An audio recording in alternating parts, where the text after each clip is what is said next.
Shalom saudara, puji Tuhan luar biasa. Saya rasakan hadirat Allah gitu kuat. Tuhan baik, Tuhan mengasihi setiap kita.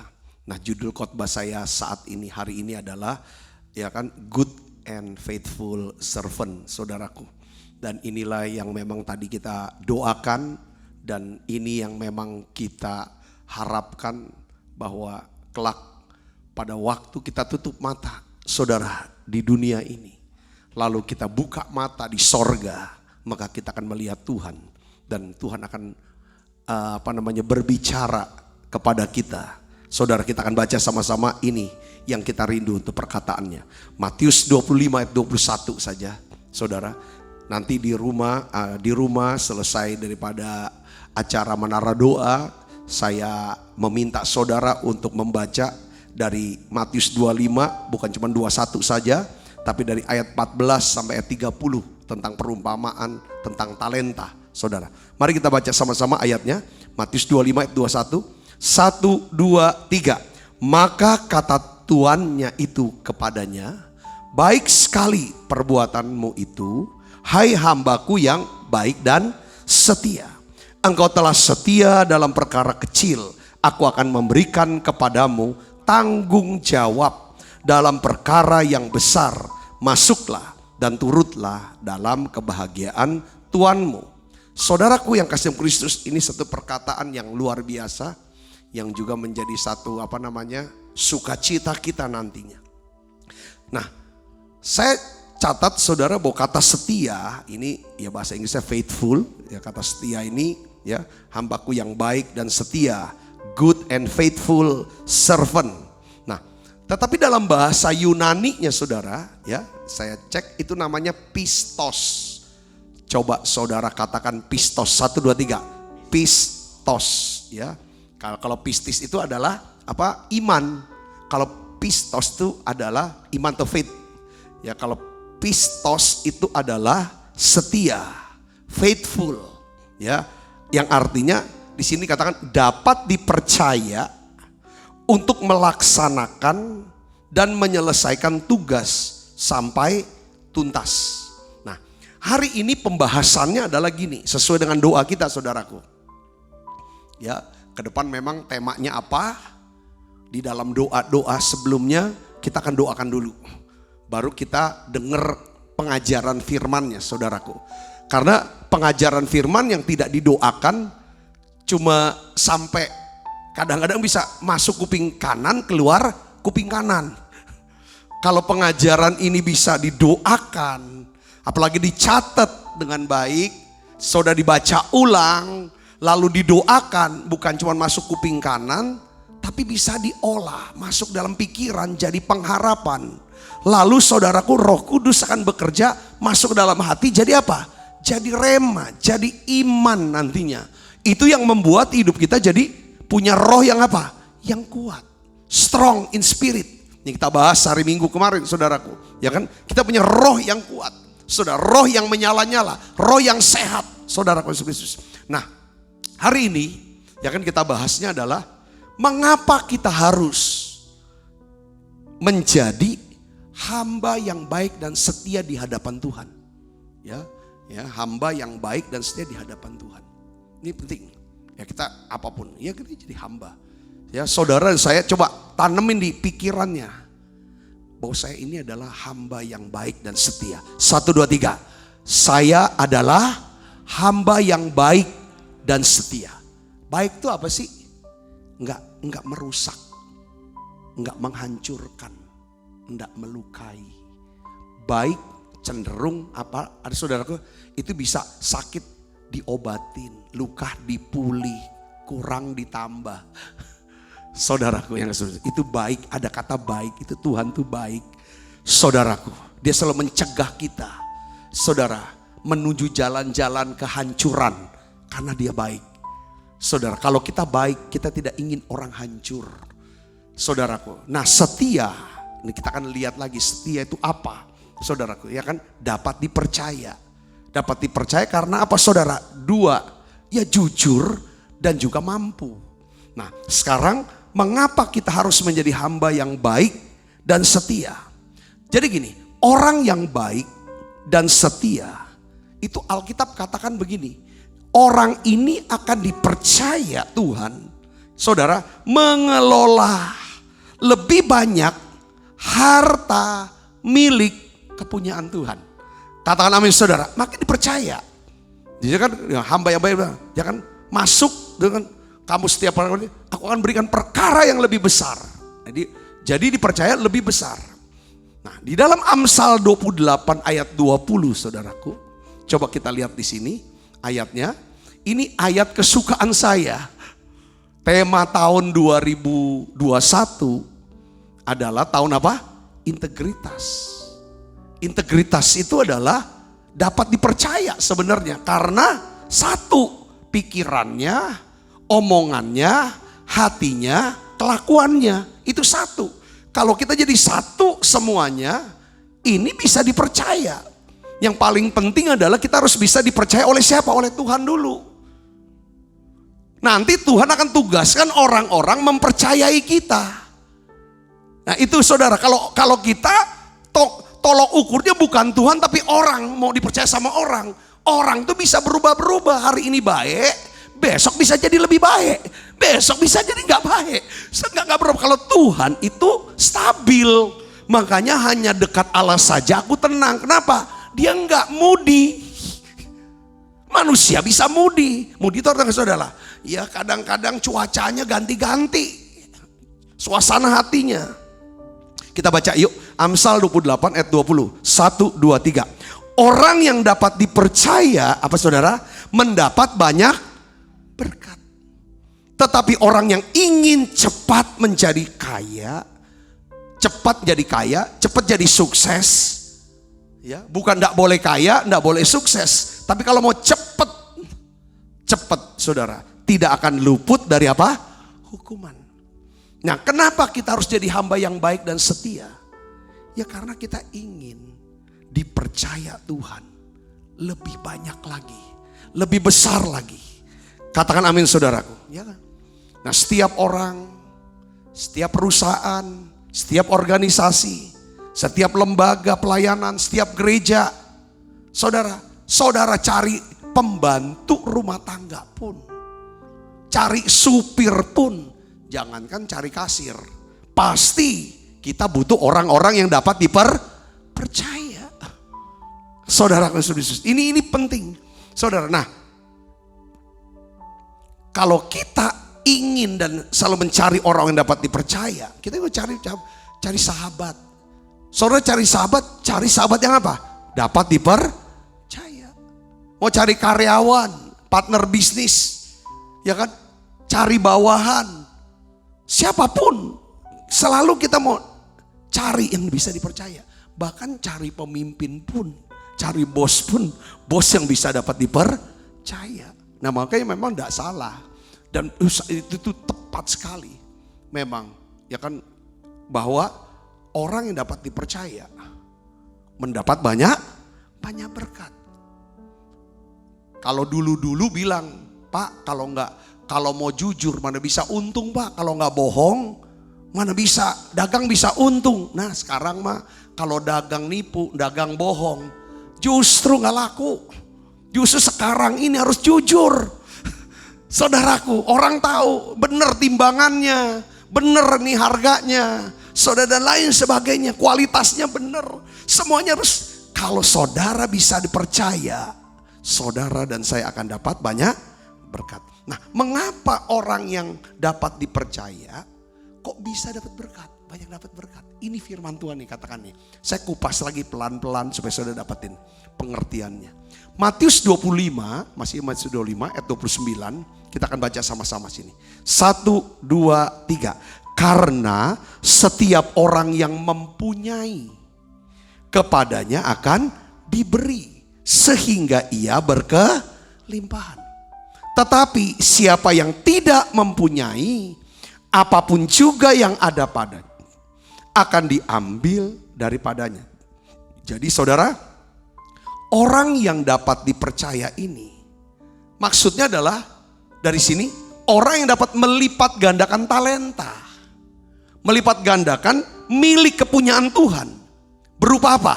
Waktu, talenta, uang untuk mendatangkan keselamatan dan kesejahteraan bagi kemuliaan nama Tuhan. Katakan amin saudara. Ini konteksnya adalah, ya saudara, Yesus ini lagi sedang bicara tentang ada 3 orang hamba yang dapat 5 talenta, 2 talenta, 1 talenta.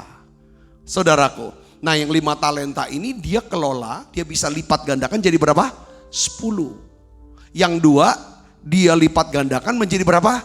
4. Tapi yang 1 dia nggak lipat gandakan. Saudaraku, nah di sini Tuhan ngomong, saudaraku, bahwa barang siapa yang mempunyai, kepadanya akan diberikan. Kepadanya akan apa? Diberi sehingga dia berkelimpahan. Kalau dia tidak mempunyai, maka apa yang ada itu akan diambil. Siapa yang mempunyai dari 3 talenta ini? 2 orang. Yang punya 5, karena dia mengelola dengan melipat gandakan. Saudara, jadi 10. Makanya yang punya 1 talenta yang tidak melipat gandakannya, dari dirinya akan diambil, lalu ditambahkan kepada yang 10. Saudara bisa mengerti sini. Nah yang tidak mempunyai artinya dia tidak melipat gandakan. Saudaraku, pemberian Tuhan dalam hidup kita tuh selalu saya ingin ulang-ulang. Itu 3. Pemberian Tuhan yang terbesar, yang kelompok besarnya ada cuma 3. Pertama, Tuhan beri kita waktu. Tidak ada seorang pun yang bisa beri kita waktu kecuali Tuhan. Katakan amin saudara, kalau Tuhan bilang, aku akan stop, aku gak mau beri lagi waktu buat kamu, gak ada waktu lagi buat kamu, langsung jantung kita bisa berhenti. Sekalipun kita sehat, sekalipun kita kaya, sekalipun kita sukses. Saudara, itu pemberian Tuhan. Yang kedua, talenta, kemampuan. Kita bisa ini, bisa buat apa segala macam, sehingga kita bisa jadi ini, jadi itu. Itu karena kita punya kemampuan, dikasih kemampuan. Saudaraku, kalau Tuhan bilang, aku stop deh, gue gak beri kemampuan, langsung stroke, hilang semua memorinya. Hilang, selesai. Itu pemberian dari Tuhan. Kalau kita masih bisa mengingat, masih bisa melihat, masih bisa itu semua kesanggupan yang Tuhan beri buat kita. Yang ketiga adalah harta. Karena kita bisa kelola waktu, bisa kelola talenta dengan baik, maka kita punya harta. Saudaraku, ya kan? Kalau 2 ini enggak bisa, enggak akan dapat, enggak ada harta. Saudaraku, semua 3 hal ini lebih. Nah sekarang pertanyaannya sekarang, orang yang setia, orang yang baik dan setia, dia bisa kelola 3 hal ini. Saudara, kelolanya untuk apa? Bukan untuk dirinya sendiri, tetapi untuk nama Tuhan dipermuliakan. Yang percaya katakan amin. Nah, saya mau kasih tahu. Saya ulang lagi nih. Kata mempunyai di dalam Matius pasal 25 ayat 29. Saudaraku, dalam bahasa Yunani-nya itu disebut, saudara, dia disebut adalah eko. Eko. Eko itu artinya apa? Gema. Bergema. Memantulkan suara. Itu namanya eko. Saudaraku yang Yesus. Jadi kalau orang yang mempunyai, maksudnya Tuhan bilang apa yang dititipin Tuhan, waktu, time, talent, treasure. Kita waktu hidup kita, kesanggupan yang Tuhan beri buat setiap kita, harta yang kita miliki, coba dicek apakah ini dipakai untuk keselamatan banyak orang, kesejahteraan banyak orang, sehingga nama Tuhan dipermuliakan, atau hanya untuk diri kita aja. Nah ini yang dimaksud. Jadi orang yang mempunyai, orang yang ada ekonya, ada gemanya, adalah orang yang kehidupannya bergema. Maksudnya bergema itu apa saudara? Orang yang kehidupannya menjadi kesaksian. Ya, perkataan dan perbuatan baiknya menyebabkan banyak orang bersujud syukur, berterima kasih, semakin mengasihi Tuhan. Nah, orang-orang yang mempunyai ini, yang istilah Tuhan, yang punya dampak, yang bergema hidupnya sampai ke surga, sehingga banyak orang bersyukur kepada Tuhan. Lewat apa? Waktu yang saudara beri. Kesanggupan, kepintaran yang saudara bagikan. Harta yang saudara bisa bagikan. Sehingga orang ini bisa sujud syukur kepada Tuhan. Bisa berterima kasih sama Tuhan. Saudara, orang ini bisa diselamatkan. Saudaraku, orang inilah adalah orang yang dipercaya Tuhan untuk mengelola milik kepunyaannya sehingga ia berkelimpahan. Saya bisa ngerti di sini, katakan amin. Saudara mau nggak jadi hamba yang baik dan setia? Jadi hamba yang baik dan setia adalah orang yang nggak pelit, murah hati dia, nggak hitungan. Saudaraku, nggak berikan, nggak semuanya tapi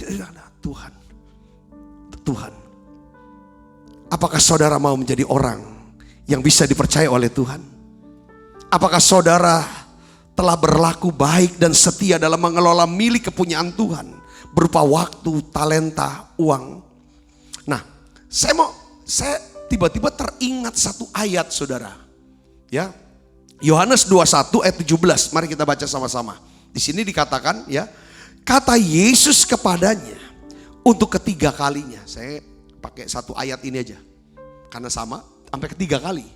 Bahasanya sama, pertanyaannya sama, jawaban Petrus pun sama. Lalu kita bisa dapat ambil kesimpulannya.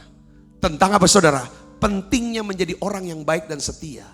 Maka dia akan menjadi orang yang dipercaya Tuhan.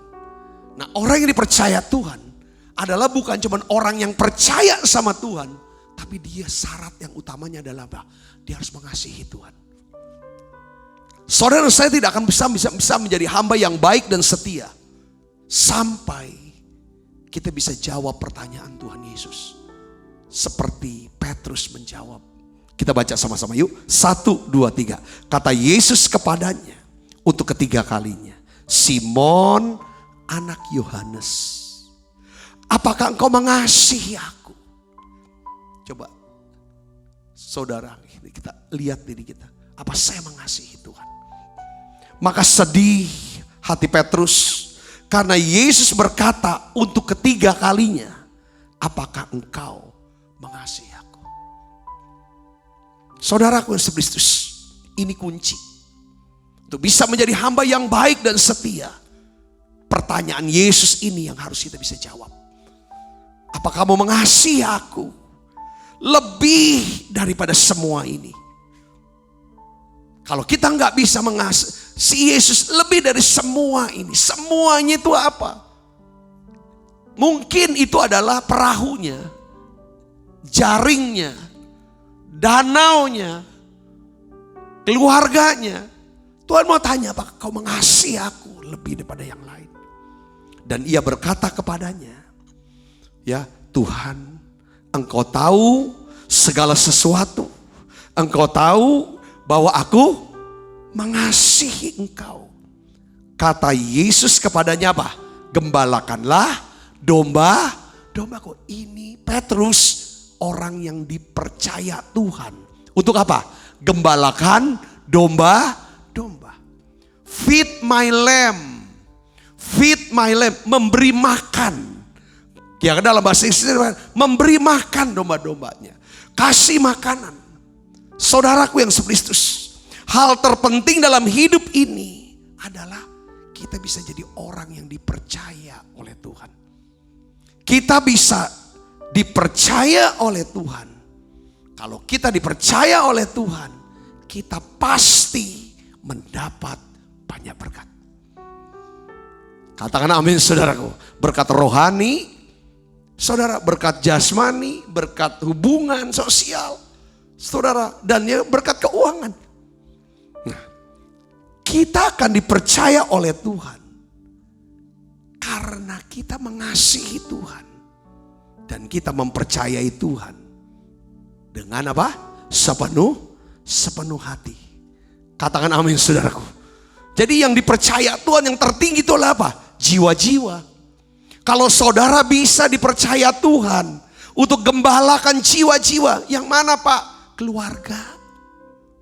Rawat iman mereka. Orang-orang yang menjadi saudara kita, keluarga kita. sahabat kita, rawat iman mereka. Supaya ketika Yesus datang, Yesus bisa menemukan bukan aja iman di dalam diri kita, tapi juga iman di antara keluarga kita. Orang tua kita kah, pasangan kita kah, anak-anak kita kah. Ini penting saudaraku, penting sekali. Iman kepada Yesus inilah yang membuat setiap orang dibenarkan, dibebaskan dari tuduhan bersalah, dan juga dilepaskan dari penghukuman kekal api neraka. Ibu bapak saudara, jadilah hamba yang baik dan setia. Sampai kepada titik di mana saudara harus sampai puncaknya, dapat dipercaya untuk gembalakan jiwa-jiwa. Semua orang dipercaya waktu, semua orang dipercaya yang namanya kesanggupan, semua orang dipercaya yang namanya duit. Tapi ketika saudara kelola terus 3 unsur ini dengan baik, satu titik Tuhan akan berjumpa dengan kita dan dia berkata, apakah kamu mengasihi aku? Sabta, apakah kamu mengasihi aku? Lebih daripada semua. Ketika Sabta menjawab, Tuhan tahu aku mengasihimu Tuhan. Tuhan tahu aku mengasihimu. Tuhan akan jawab, akan beri perkataan, gembalakan domba-dombaku. Ketika Tuhan berkata gembalakan domba, beri makan. Beri makan. Saudaraku, ini perkataan yang Tuhan bicara secara nyaring di dalam roh saya ketika kami ada di Israel sekian tahun yang lalu saudaraku. Tepatnya adalah di tempat di mana Yesus memberi makan 5.000 orang laki-laki. Tidak termasuk perempuan. Sudah di daerah Tiberias. Itu daerah Tabgah. Saudaraku, Tuhan bilang beri makan. Saya bilang ya siap Tuhan. Aku mau memberi makan firman. Aku akan belajar terus firman. Aku terus mau doa. Supaya aku akan melihat anak-anakmu, domba-dombamu Tuhan. Punya iman kepada engkau. Ketika engkau Yesus datang kedua kali, mereka semuanya diselamatkan. Tapi Tuhan bilang lagi, bukan cuman makanan rohani, tapi beri makan secara jasmani. Apa Tuhan? Beras. Kamu makan apa? Beras. Beri beras, beri sembako. Itulah titik awal. Tuhan kasih kita satu pelayanan. Percayakan kita satu pelayanan. Apa saudara? Pelayanan untuk menjangkau orang-orang yang hidup prasejahtera. Kami mulai sudah cari. Kami tidak cari yang apa? Kami cari Tuhan taruhnya. Benar-benar targetnya tepat. Jelas banget. Kamu cari orang-orang Tionghoa yang sangat susah. Itu dulu. Dan belum pernah kenal Yesus. Belum pernah ke gereja kalau bisa. Dan hidupnya memang susah sekali. Kamu kasih makan mereka. Bawa mereka, undang mereka datang ke gereja. Kirimkan transportasi. Bawa mereka, siap berikan mereka makan. Setiap hari Minggu kami buat, itu namanya ibadah misi. Pada waktu awal saudara ibadah. Jangan kurang lebih 300-an orang hadir. Di situ saya bicara tentang Yesus. Saya beritakan Injil kepada mereka. Saya bicara tentang kesembuhan ilahi. Banyak mereka yang sakit rupanya saudaraku. Yang kena stroke dan lain sebagainya. Atau maju. Saudara, mereka dilawat dengan hadirat Allah yang begitu kuat. Dan Tuhan menyembuhkan sakit penyakit mereka. Dimulai 300 terus Tuhan lipat gandakan saudara. Sampai kita sudah membaptis, saudara, Tuhan tambahkan ribuan orang untuk diselamatkan. Ini hal yang luar biasa. Satu hal kata kuncinya adalah, kalau kita menjadi hamba yang baik dan yang setia. Satu, kita harus mencintai Tuhan. Kita harus mencintai Tuhan. Bukan cuma percaya, tapi kita mencintai Tuhan. Kalau kita percaya sama Tuhan, kita diselamatkan. Tapi kalau kita mengasihi Tuhan, Dia akan memberkati dan percayakan kita selama kita hidup di dunia ini. Bukan cuma itu, Dia Allah turut bekerja dalam segala sesuatu untuk mendatangkan kebaikan buat kita. Kalau kita mengasihi Dia, apa yang gak pernah kita lihat dengan mata, Tidak pernah didengar telinga kita, tidak pernah timbul dalam hati kita. Semuanya itu disediakan buat orang-orang yang mengasihi. Saya tidak pernah lihat dengan mata saya, tidak pernah duga bahwa pelayanan kita Tuhan siapkan. Lihat dengan pelayanan yang demikian, yang luar biasa. Saudaraku, kita melihat kata kuncinya adalah apa? Mengasihi Dia. Saudara mau menjadi hamba yang baik dan setia, kunci cintai Tuhan. Cintai Tuhan. Yang kedua, orang yang baik dan yang setia. Kalau kita menjadi hamba yang baik dan yang setia, maka kita akan semakin peka terhadap apa? Hadirat Allah. Saya tulis kata hadirat Allah. Sebenarnya saudara, makin peka akan suara Tuhan. Hadirat Tuhan, di dalam hadirat Tuhan, pasti Tuhan mau sampaikan firman-Nya. Pasti Tuhan mau berbicara kepada kita. Yang mengerti katakan saudara, di dalam hadirat Tuhan, kalau saudara rasakan hadirat Tuhan, sebenarnya Tuhan tuh mau ngobrol. Izinkan Tuhan yang berbicara. Caranya gimana? Omong, Tuhan bicaralah. Kalau Tuhan bisa tunjukin dengan penglihatan, Tuhan bisa tunjukin pada kita dengan hadirat, damai yang kuat. Bicara Tuhan, bicara apa? Nanti Dia akan beri pikiran-pikiran yang tidak pernah kita pikirkan. Itulah suara Tuhan. Atau bisikan-bisikan dalam hati. Saudara, yang bisikan kecil dalam hati kita, itulah suara Tuhan. Atau mungkin saudara diingatkan firman-firman Tuhan atau pengajaran. Atau kata-kata seorang hamba Tuhan. Kata-kata pengajaran firman yang saudara dengar di menara doa. Ketika dalam hadirat Allah. Itu yang terjadi. Hamba yang baik dan setia. Makin kita mau baik, mau setia sama Tuhan. Apa yang terjadi? Kita makin peka. Dengan apa? Hadirat Allah. Dengan suara Tuhan. Bilangan 12 ayat 6 sampai 8. Ini Tuhan mau tunjukin. Tuhan mau beritahu saudaraku. Ada seorang yang bernama Musa. Ini adalah orang yang baik dan setia di hadapan Tuhan. Tuhan jelaskan saudaraku. Kita baca sama-sama yuk. Bilangan 12 ayat 6 sampai 8. 1, 2, 3. Lalu berfirmanlah ia. Dengarlah firmanku ini. Jika di antara kamu ada seorang nabi, maka aku, Tuhan, menyatakan diriku kepadanya dalam pernyataan dan penglihatan. Jadi sama Nabi, Tuhan bicara lewat penglihatan. Terus aku berbicara dengan dia dalam apa? Mimpi. Bukan demikian hambaku Musa. Dengan Musa aku enggak pakai mimpi, enggak pakai penglihatan. Tapi saudara dikatakan, seorang yang setia dalam segenap rumahku.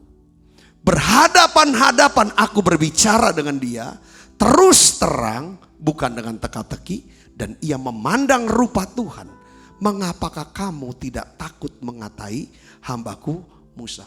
Ini sih banyak arti nih dalam dua ayat ini saudara. Pertama, karena Musa hamba yang baik dan setia, Tuhan tuh ngobrol begitu dekat, begitu akrab, dan terus terang. Sehingga tidak mungkin multitafsir akan maunya Tuhan atau kehendaknya Tuhan. Karena Tuhan bicara, kita dengar supaya kita bisa ngerti apa kehendak Tuhan kan. Katakan amin saudara. Enggak ada bayang. Tapi sama nabi yang lain, Tuhan pakai lewat penglihatan. Penglihatan banyak tafsir, banyak multitafsir. Mimpi multitafsir. Saudara, tapi ini jelas. Artinya apa? Kalau saudara dan saya berusaha Tuhan, ini harus didoakan dan kita harus doakan dan latih. Ya, Tuhan, aku mau jadi hamba yang baik dan setia. Untuk orang-orang di rumahku. Untuk orang-orang yang ada di kantor, di toko, dimanapun aku berada. Aku mau jadi hamba yang baik dan setia. Di hadapan Tuhan. Dan aku bisa melayani mereka. Saudaraku, dan berkat yang kedua adalah apa? Saudara tuh gampang denger, gampang masuk hadirat Tuhan. Orang yang mudah masuk hadirat Tuhan adalah pasti orang ini suka doa, suka bersyukur, punya rasa kagum akan Tuhan, mudah masuk hadirat Tuhan, jadi gampang denger. Oh ini Tuhan. Saudara bisa ngerti sini? Katakan amin. Jadi semakin kita peka akan hadirat Tuhan, ya saudaraku, semakin kita peka, ya kan? Kalau kita mau menjadi hamba yang baik dan setia, kita kan makin peka dengan hadirat Tuhan, suara Tuhan. kalau kita peka sama hadirat Tuhan, suara Tuhan, saya catat ada 4 hal yang saudara akan dapetin. Yang pertama apa? Saudara, kita makin ngerti akan kehendak Allah. Katakan amin. Makin ngerti. Kalau kita ngerti kehendak Allah, kita lakukan, pasti sukses. Karena suksesnya orang Kristen, sukses menurut Alkitab adalah kita mendapatkan apa yang menjadi kehendak Tuhan, kita menjadi apa yang menjadi kehendak Tuhan, kita melakukan apa yang menjadi kehendak Tuhan. Katakan amin saudara, kita lakukan apa yang menjadi kehendak Tuhan, itu sukses. Kita bisa dapat apa yang menjadi kehendak Tuhan. Kita nggak perlu dapat apa yang bukan kehendak Tuhan. Karena apa yang menjadi kehendak Tuhan, orang yang melakukan kehendak Allah, itu akan tetap hidup untuk selamanya. Sifatnya awet, kekal. Apa yang saudara dapat, karena ini kehendak Allah, bukan cuma bisa dinikmati oleh saudara saja, tapi juga untuk anak, cucu, terus sampai keturunan. Yang ngerti katakan amin saudara. Itu. Kalau jangan bukan kehendak Allah, mungkin kita nikmatin nggak nyampe tutup mata sudah habis. Nah di sini pentingnya saudaraku jadi hamba yang baik dan setia. Kita juga bisa lebih peka. Ini loh maunya Tuhan. Kadang kita tuh lebih banyak maunya kita, kehendaknya kita. Kehendak kita yang berbeda dengan kehendak Allah, sifatnya sementara bahkan bisa menyakiti, menghancurkan, merusak diri kita. Bisa saudaraku. Nah itu dia saudara, keuntungan yang kedua adalah kalau kita makin dekat dengan suara, kita bisa ngerti, baca Alkitab, itu mudah ngerti. Itu dampaknya apa? Kita punya kuasa, penuh hikmat Tuhan. Makin dahsyat saudara dipakai dengan karunia-karunia Roh Kudus. Katakan amin saudaraku. Dan yang lebih kerennya lagi yang keempat, orang yang berusaha untuk mau baik dan setia di hadapan Tuhan, karena dia kan mudah masuk hadirat Allah. Nah hadirat Allah ini yang mengubah sifat hatinya. Dulunya waduh pala batu, pala keras, wah kasar, sombongnya minta ampun. Tapi ketika kita mau jadi hamba yang baik setia, mudah masuk hadirat Allah, itu makin bisa lembut. Saudara, tapi juga tegas, ya kan saudara. Nah ini akan bertumbuh semakin serupa dengan Kristus. Katakan amin. Yang ketiga, ya kan saudara, apa manfaatnya? Menjadi hamba yang baik dan setia, itu akan membuat kita punya roh yang luar biasa. Excellent spirit. Bukan cuma itu saudara. Kalau saudara dan saya punya excellent spirit, ya kan roh yang luar biasa, pasti ya saudara akan mendapatkan saudara apa? Kepercayaan, promosi yang luas. Lebih dari itu akan ada tudung perlindungan ilahi. Orang yang baik dan setia itu ada tudung perlindungan. Diluputkan, kata diluputkan itu adalah apa saudara? Itu ada tudung perlindungan. Katakan saudara, jadi diluputkan. Itu kata diluputkan saya suka sekali. Tiap kita bisa jatuh, tapi Tuhan luputkan kita sehingga tidak tergeletak. Katakan amin saudara. Ya kan? Emang Tuhan bisa lindungi saudara, tapi ada kata diluputkan itu benar-benar kayak diselamatkan itu. Nyaris. Saudara pernah dengar berita cerita orang tabrakan, mobilnya hancur, tapi kok dia bisa keluar aja, cuman luka dikit-dikit aja, itu diluputkan itu. Kalau dilindungi nggak tabrakan, nggak jadi tabrakan, nggak mobilnya bagus, dia juga bagus. Tapi kalau diluputkan, saudara, sering kali saudara juga diluputkan. Kenapa kok putus? Sudah anter-anteran dan lain sebagainya. Kok batal nikah dan putus? Jangan-jangan itu diluputkan. Kalau nggak pernah kenal, nggak pernah pacaran, apalagi sampai mau rencana nikah, itu namanya dilindungin. Ngerti gak saudaraku? Jadi harus ada beda. Kadang-kadang pada waktu diluputkan, yang diluputkan kan kalau yang kayak celaka kita puji Tuhan. Tapi kadang-kadang ada, kita tuh sudah kerja ini tiba-tiba kok kena PHK. Itu bisa juga itu diluputkan. Karena ada sesuatu yang Yang Tuhan mau rencana yang lebih luas, lebih besar. Katakan amin saudara.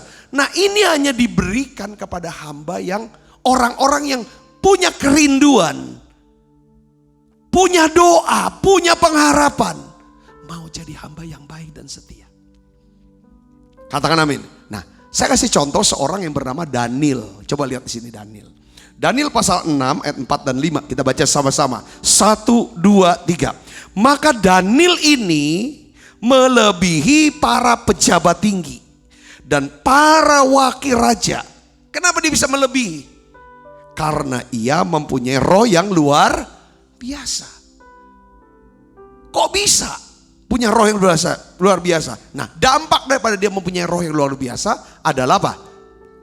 Raja bermaksud untuk menempatkannya atas seluruh kerajaan. Itu enggak perlu yang namanya main politik untuk dapetin jabatan tinggi. Daniel nggak main politik untuk jatuhin orang, rugikan orang. Karena ini hamba yang baik dan setia. Orang baik nggak mungkin mau merugikan. Nggak mungkin mau merugikan orang. Melukai atau menghancurkan hidup orang. Saudara, katakan amin saudara. Dia dikasih tugas, itu selesai. Dikasih tugas, selesai. Nah ini hal. Saudaraku yang kasih Kristus, kita lihat. Raja kasih promosi kepada Daniel. Karena dia punya roh yang luar biasa, Daniel mendapat promosi. Ketika saudara punya roh yang luar biasa, maka saudara akan dapatkan promosi, diperluas. Katakan amin. Yang kelima, kemudian para pejabat tinggi dan wakil raja itu mencari alasan dakwaan terhadap Daniel dalam hal pemerintahan. Tetapi mereka tidak mendapat alasan apapun atau sesuatu kesalahan. Sebab apa? Ia setia. Dan tidak didapati sesuatu kelalaian atau sesuatu kesalahan padanya. Jadi Alkitab menulis bahwa Daniel seorang yang apa? Baik dan setia. Baik dan setia. Oleh karena Daniel seorang yang baik dan setia, maka Tuhan memberikan Daniel apa? Roh yang luar biasa. Sehingga raja bermaksud apa? Mempercayakan Daniel kekuasaan yang lebih besar atas apa? Seluruh kerajaan. Saudara sini, kebaikan dan kesetiaan Daniel menyebabkan apa? Ada tudung perlindungan Allah atas hidupnya. Sehingga orang-orang yang berniat jahat tidak mendapat alasan apapun untuk apa? Menjatuhkan dia. Saudara jangan berpikir terus selalu banyak orang jahat sama aku, banyak orang benci sama aku. Jangan sering mikir dan ngomongin itu terus. Nah itu namanya kita nyimpen apa? Kebencian dan kejahatan orang. Lama-lama kita jadi pembenci dan seorang jahat. Itu harus dibuang.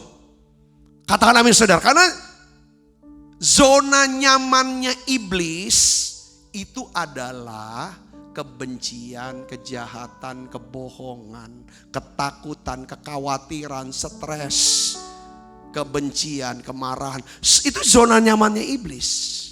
Saudaraku yang Kristus, kalau kita mau menang lawan iblis, kita harus keluar dari zona nyamannya iblis. Kita harus masuk ke dalam zona nyamannya anak-anak Tuhan. Apa habitat kita? Hadirat Tuhan. Di situ ada damai sejahtera, di situ ada sukacita, di situ ada kebenaran. Katakan misalnya di situ ada kekuatan. Itu yang harus cari. Saya posting di Instagram saya, saudaraku, tentang Raja Wali, burung Raja Wali. Dia kalau perang sama ular, dia tidak akan mau perang di zona nyamannya ular. Ular zona nyamannya di mana?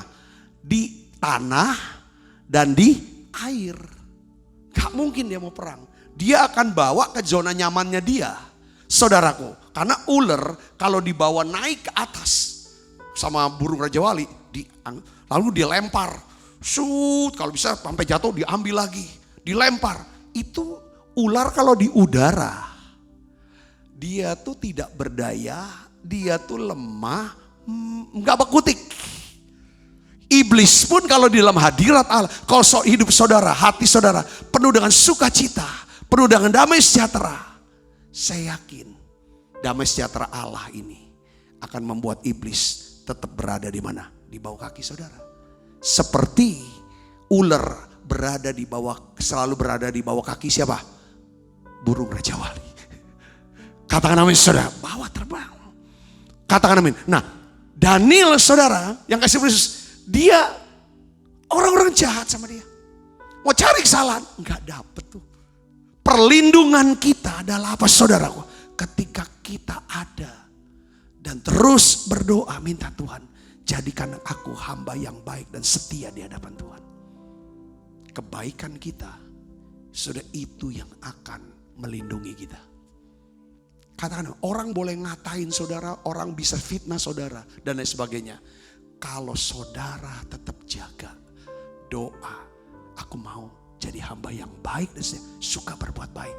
Nanti ada juru bicara yang akan mengklarifikasi omongan-omongan yang gak benar itu.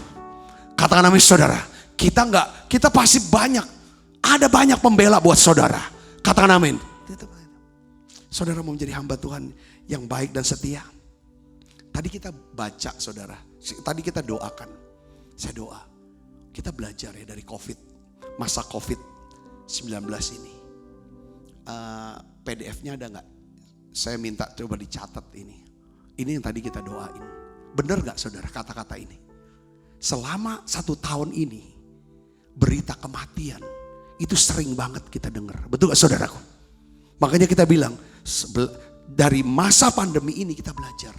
Apa saudara? Pertama apa? Hidup itu kok singkat. Kemarin baru ngobrol. Kemarin baru cerita. Minggu lalu kami baru ketemu. Rupanya, oh dia gini-gini. Hari ini ibadah pemakaman. Hidup ini singkat.